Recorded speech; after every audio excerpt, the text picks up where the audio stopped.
இந்த உலகத்துல சில இடங்கள் இருக்கு, அங்க நீங்க நுழையணும்னா ஒரு விசித்திரமான சடங்கை செஞ்சே ஆகணும். உங்க ஆடம்பரங்கள் எல்லாத்தையும் திறந்துட்டு வெறும் உடம்போட கடல்ல குளிச்சு உங்களை தூய்மைப்படுத்திக்கிற பிறகுதான் அந்த மண்ணையே மிதிக்க முடியும். ஆனா நீங்க ஒரு பொண்ணா இருந்தா உங்க உயிருள்ளவர் அந்த புனித மண்ணை மிதிக்கவே முடியாது.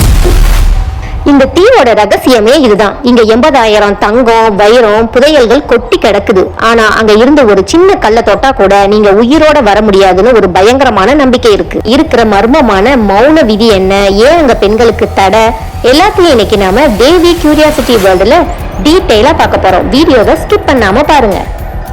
இந்த தீவோட பேரு ஒகிராஷிவா.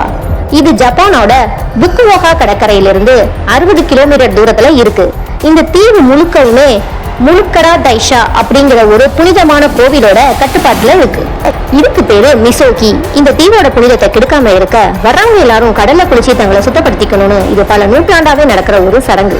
அப்ப அங்க போயிட்டு வந்தவங்க கிட்ட கேட்டா எல்லா உண்மையும் தெரிஞ்சிடுமே?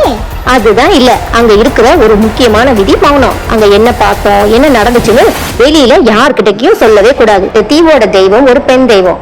வேற பெண்கள் அங்க வந்தா அந்த தெய்வம் பொறாமைப்படும்னு மக்கள் நம்புறாங்க. இன்னொரு பக்கம் பழைய காலத்துல கடல் பயணம் ரொம்பவே ஆபத்தானது. பெண்களை பாதுகாக்கத்தான் இந்த விதியை கொண்டு வந்தாங்கன்னு சொல்றாங்க. காரணம் எதுவா இருந்தாலும் இன்னைக்கு வரைக்கும் ஒரு பெண் கூட அந்த தீவுக்குள்ள போனதே இல்லை. கிபி 4 9ஆம் நூற்றாண்டு வரைக்கும் கடல் கடந்து வியாபாரம் செஞ்ச சீனா மற்றும் கொரிய வணிகர்கள் தங்களோட பயணம் பாதுகாப்பாக இருக்கணும் அப்படின்னு நினைச்சு இந்த தீவுல காணிக்கைகளை வச்சிருக்காங்க. காணிக்கையா? இவ்வளவு தங்கத்தையா? ஆமாம், அங்குள்ள பொருட்கள் சாதாரணமானவே கிடையாது. பாரசீகத்திலிருந்து வந்த கண்ணாடி பாத்திரங்கள், தங்க மோதிரங்கள், வெண்கல கண்ணாடிகள் மற்றும் அலங்கரிக்கப்பட்ட வாள்கள் மொத்தம் 80,000க்கான பொருட்கள் அங்க இருக்கு. ஆச்சரியமான விஷயம் என்னன்னா, இவ்வளவு வருஷ காத்துலயும் மலையிலையும் இந்த தங்கம் அப்படியே ஒரு கீரை கூட இல்லாம கிடைச்சதுதான்.